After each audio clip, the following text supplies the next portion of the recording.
Naluto na ang aking mais. Ganito ako magluto ng mais. May konting balat. At saka yung ano niya, yung balahibo ata ng mais. Kasi maganda ito sa sa ating kidney. Iinumin ko kasi yung tubig niya. Yung tubig niya ang iinumin mo kinabukasan para yung pangpalinis daw ito sa ating kidney.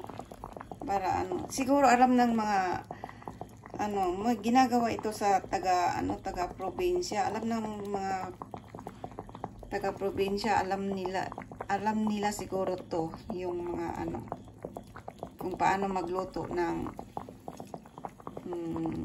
nilagang mais para mainom yung tubig.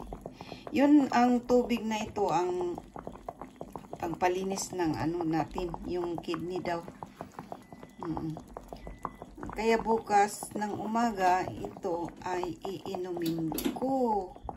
Bago ka kumain, pagising mo, ito yung gawin mong anong tawag nito, pang tubig.